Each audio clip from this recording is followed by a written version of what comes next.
Okay, assessment 2. Again, we are starting with a file, a database file that has nothing in it.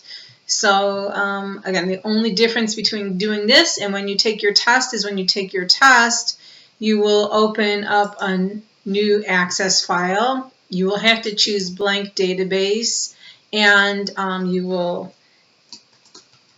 put your last name on there, probably the word test, and you'll click on this folder and you'll make sure that you know where you are going to save your test so that you can upload it to Blackboard. Once you do that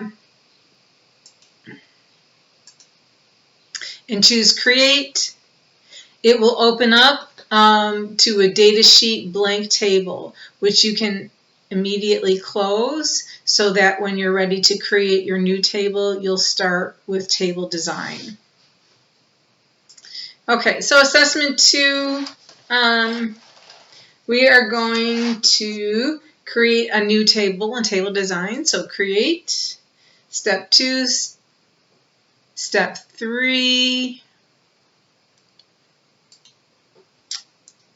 adding our field names. The first one is the ID with a number, data type.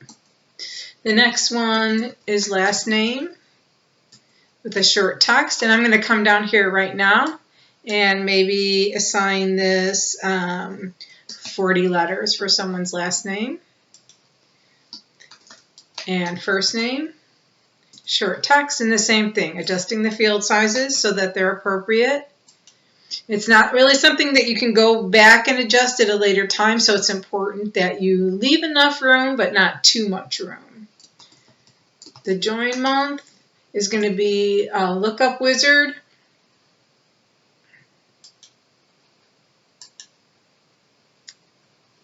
And you will type in the months of the year. I will pause the video here so you don't have to watch me do all that. Okay, I have all my months in here. Choose next, finish. We are going to make the ID field the primary key, so I'm going to select this field, come up to my ribbon, and turn on the primary key. We will save the table. Typing customers is the table name.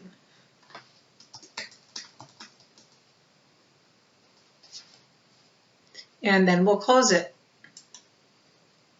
If you want to look at it, you can double click on it. Here's your table. I'll close it. And now we'll create a form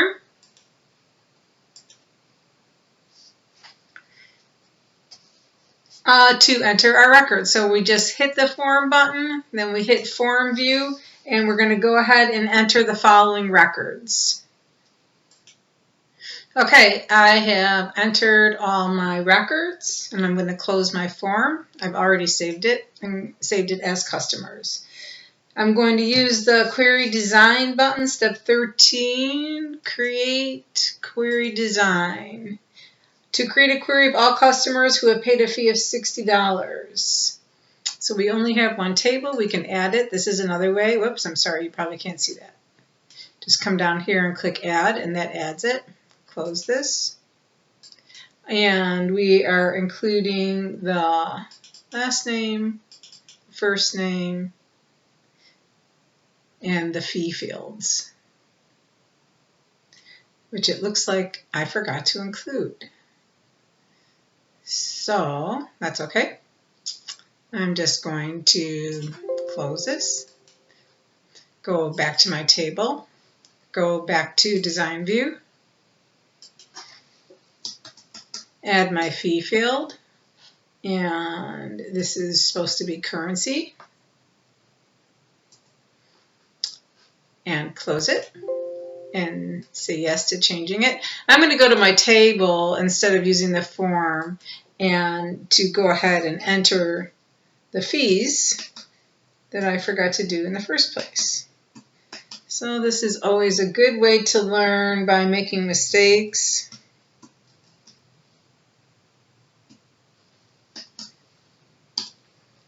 Okay, now we can close this. Now, when we create our query, it will make more sense. Last name, first name, fee, and we want to see all the people who have paid $60. So our criteria is going to be 60. We're not going to include the dollar sign in there. We're just going to include the number that we need. And there we go. We'll save this query as $60 customers. And we'll close it. We're going to use the Report Wizard button to create a report based off of our query that we just created. So I'm clicking on my query, and I'm going to choose Report Wizard. And because I clicked on my query, it automatically shows up here first. But again, you can change this if you wanted to choose a different table or query. We are going to include last name, first name, and fee.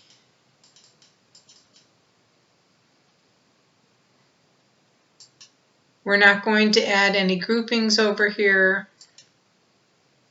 We'll sort it in ascending order based on the last name. And accept our defaults here. And it will be named $60 customers, so that's good right there. And that's it.